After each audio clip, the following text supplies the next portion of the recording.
పిల్లలు మీకు ఈ కథ నచ్చినట్లయితే లైక్ చేయండి, కామెంట్ చేయండి, షేర్ చేయండి. కొత్త వీడియో గురించి నోటిఫికేషన్లు రావాలంటే పక్కనున్న బెల్ ఐకాన్ని క్లిక్ చేయండి.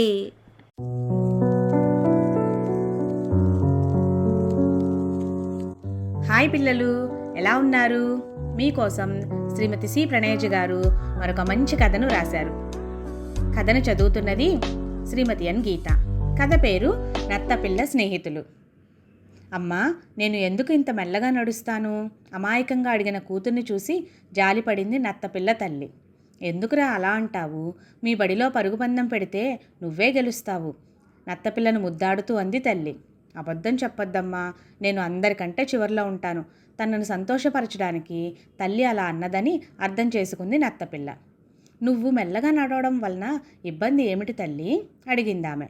లేదమ్మా, అందరూ త్వరగా నడుస్తుంటే నేను ఎంత ప్రయత్నించినా నడవలేకపోతున్నాను.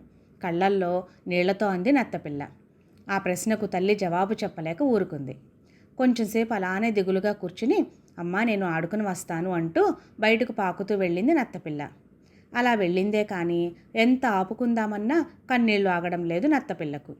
ఏంటి నత్తపిల్ల అలా ఏడుస్తున్నావు? అటుగా వెళుతున్న చీమపిల్ల అడిగింది. నేనా? ఏడవడం లేదు అంది నత్తపిల్ల. మరి నీ కళ్ళల్లో నుండి నీళ్లలా కారుతున్నాయేంటి? అడిగింది చీమపిల్ల. నిజం చెప్పనా, నేను అందరికంటే మెల్లగా ఎందుకు పాకుతాను అని దిగులుగా ఉంది. నువ్వు చూడు, ఇంత చిన్నగా ఉన్నావు కానీ ఎంత స్పీడ్గా పరిగెత్తుతున్నావో, కన్నీళ్లు తుడుచుకుంటూ అంది నత్తపిల్ల. ఓ అదా నీ దిగులు? నువ్వు నెమ్మదిగా వెళ్ళినా నేను త్వరగా పరిగెత్తినా మనం అనుకున్న చోటకి చేరతాం కదా అంది తెలివిగా చీమపిల్ల.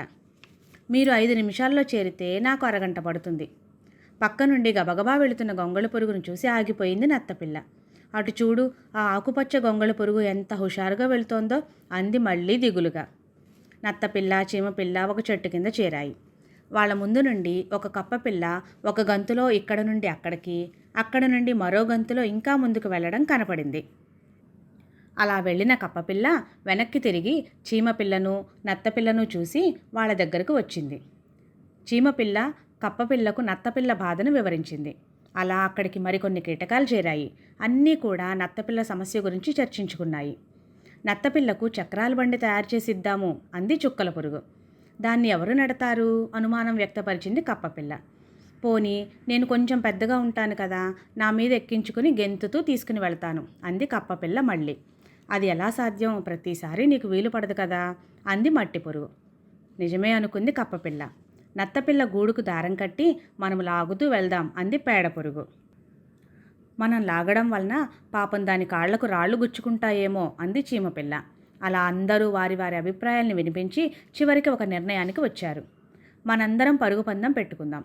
నత్తపిల్లను ముందుగా పోనిచ్చి మనం చాలా నెమ్మదిగా నడిచి నత్తపిల్లను గెలిపిద్దాం అనుకున్నారు. చీమపిల్ల దూరంగా కూర్చున్న నత్తపిల్లకు పరుగు పందెం గురించి చెప్పింది. నేనా? మీతోనా? పరుగు పందెమా? అది అసాధ్యం, నన్ను ఎగతాళి చేయడానికి అంటున్నారు కదా అంది నత్తపిల్ల.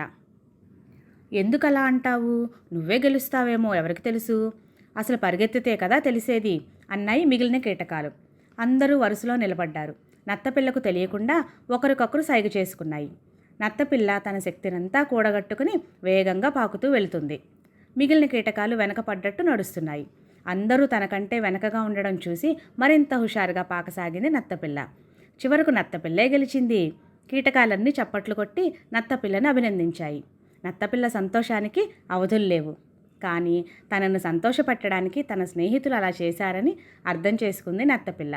అలాంటి స్నేహితులు దొరికినందుకు తృప్తిపడింది. మరొక మంచి కథతో మీ ముందుకు వస్తాను.